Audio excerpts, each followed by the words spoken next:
Le Busomètre, ce sont les actus rumeurs qui ont le plus bossé cette semaine. Et comme chaque semaine dans On refait le Mac, c'est bien sûr Didier Policani de Mac Forever qui nous fait un petit résumé de tout ça. Didier, c'est à toi.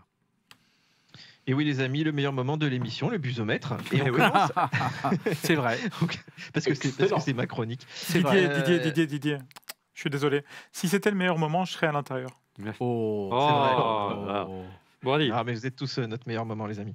Alors, on commence avec l'iPad. Alors, moi, j'ai craqué pour l'iPad Pro M4 parce que je veux essayer, tu vois, l'iPad.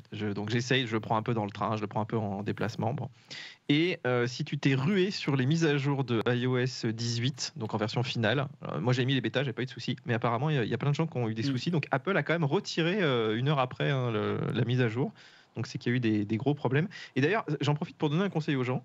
C'est cool quand il y a des sorties, en général c'est bien testé, mais moi j'attends toujours. Malgré tout, j'attends toujours. C'est-à-dire que je fais jamais la mise à jour le soir, surtout sur vos outils de prod. Vos Mac, vos iPhones, les trucs que vous avez vraiment besoin, franchement, ça vaut le coup d'attendre, voir s'il n'y a pas des soucis, quoi. Tu as raison. Et des fois, il suffit d'attendre 3 jours, hein. C'est pas très grave d'attendre 3 jours pour une mise à jour. Donc.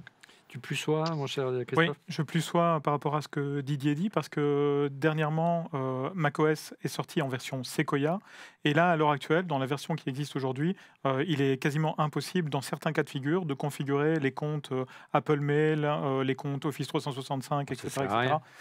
Et non, c'est vrai. Aujourd'hui, on n'utilise plus d'email. C'est sûr et certain.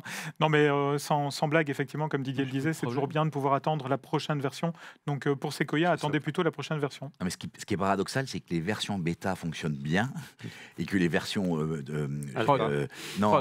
prod. Après, t'as moins de gens qui mettent les bêtas quand même. Ouais. Bon, moi, j'ai quand même eu des petits bugs sur les bêtas. Non, mais on est moins actif dans les retours de bugs aussi, peut-être. Ouais. Allez, on enchaîne avec Born to USA.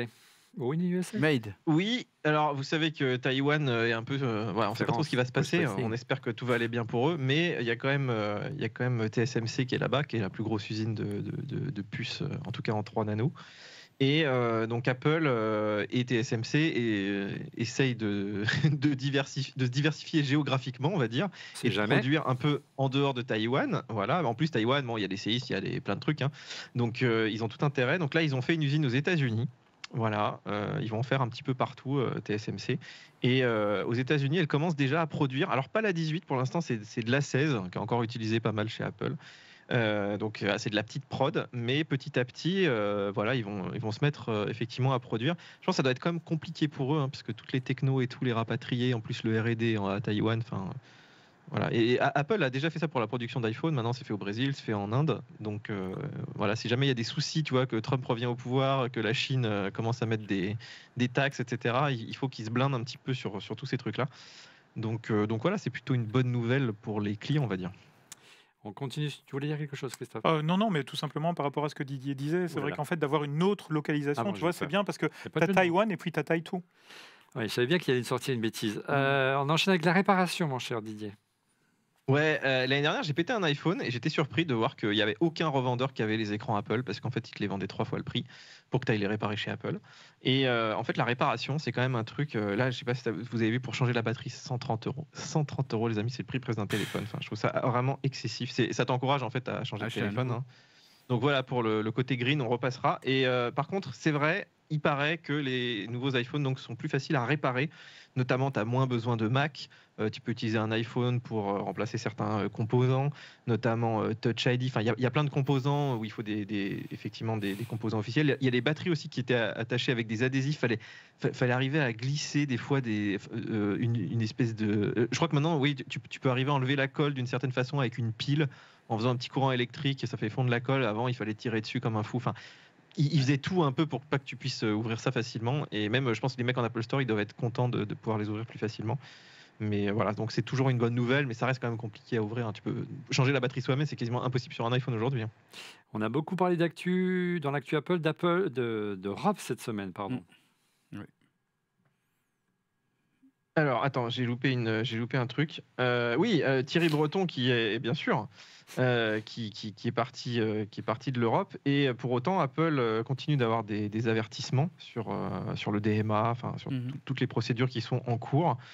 Donc voilà, bon, on a déjà discuté pas mal dans ces émissions. Est-ce que c'est bien, est-ce que c'est pas bien, est-ce qu'on en paye le prix, tu vois, avec Apple Intelligence, ou est-ce que c'est un moyen de faire pression ou pas. Mais en tout cas, voilà, la pression continue. D'ailleurs, quand tu configures ton nouvel iPhone, il te demande quel navigateur tu veux par défaut. Enfin, on a tous ces trucs-là maintenant de plus en plus. Et ça va continuer. Bon, après, tu vois, pour certains trucs, c'est pas mal, l'ouverture de la NFC. Il y a plein de trucs qui sont quand même cool d'avoir. Ouais. J'aimerais bien surtout qu'on puisse ouvrir un peu plus iMessage et FaceTime pour faire du FaceTime avec des Android. Enfin, ce genre de truc, ce serait quand même cool. Ils vont être obligés à terme. Alors, le départ du meilleur ami de Laurent. Oui, le départ du meilleur ami de Laurent et surtout de... aidez-moi. De la présidente. Non, de Starlink et de... Elon Musk. Elon Musk. C'est ça qui a déclenché en fait le point de départ, c'est qu'il a envoyé une lettre à Elon Musk qui n'avait pas été validée par la présidente de cet été en disant... Voilà, et donc c'est le point de départ, et il n'y a eu que des tensions qui par se sont rapport à l'interview, voilà. Jusqu'au bout. L'interview qu'il a menée de Donald Trump. Exactement, disant que voilà, il disait que la Breton a écrit une lettre en disant mais vous ne pouvez pas être jugé parti et être un réseau social et interviewer quelqu'un. Et surtout faire partie du gouvernement. Ce qui n'est pas faux sur le fond. Bah, Oui, après il y avait des tensions. Après c'est vraiment, on se rend compte que c'est une couche politique, l'Europe, semi-utile. C'est-à-dire que Ursula a dit à la France, ne le soutenez plus et on vous donnera un meilleur poste derrière. C'était convenu comme ça. Donc du coup, il a été soutenu par Macron, puis à un moment donné, Macron a arrêté de le soutenir. On va observer si ça a la démission, c'est pas une démission. C'est parce qu'il n'y avait plus de soutien de Macron qu'il a démissionné. Non, mais il a vu. Oui, bien sûr, mais il n'a pas été soutenu. C'est-à-dire qu'il n'avait plus son nom dans les équipes. Ouais. Dans les équipes, c'est-à-dire qu'en gros, il a été dégagé. Et bon, voilà. Mais après, voilà. Moi, il a travaillé quand même beaucoup. Bye bye, Thierry. Oh, mais il a fait beaucoup de choses de bien. L'IA, rien de bien. DMA, DSA, arrête. C'est de la merde. Thierry, ça empêche de l'innovation dans les startups. On a des pop-up partout. On n'a plus accès à Google Maps. C'est de la merde. C'est de la merde. Les États-Unis innovent, la Chine copie et l'Europe régule. Ouais, mais heureusement qu'on régule. On est complémentaires. Heureusement qu'on régule. On enchaîne avec Xiaomi qui est de retour. Et regarde, j'en ai un de Xiaomi. On dit Xiaomi chez les Chinois. Ouais. Et effectivement, Xiaomi, écoute, ils copient beaucoup Apple. Franchement, tout ressemble, même les icônes. Attends, je peux te montrer les icônes là. Regarde, attends, on dirait, je sais pas si on le voit bien. On dirait vraiment un iPhone. Ouais, c'est iOS bis. Ouais, mais bon, voilà, ils copient ce qui est le meilleur, ce qui est finalement pas si mal. C'était le dicton de Steve Jobs. Et du coup, Xiaomi, l'air de rien, ils arrivent numéro 2. Alors, en fait, ça se joue entre Samsung, Xiaomi et Apple. Et de temps en temps, il y en a un devant l'autre. De temps en temps, c'est Apple, de temps en temps, c'est Samsung. Et là, Apple s'est retrouvé 3e pendant un petit moment. Bon, je pense que quand les iPhones vont se vendre, là, ils vont repasser premier ou 2e.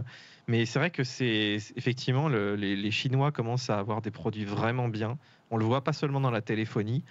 Et en plus, ils ont des écosystèmes. C'est-à-dire, Xiaomi, là, ils commencent à faire la voiture, les aspirateurs, ils font tout, les trottinettes.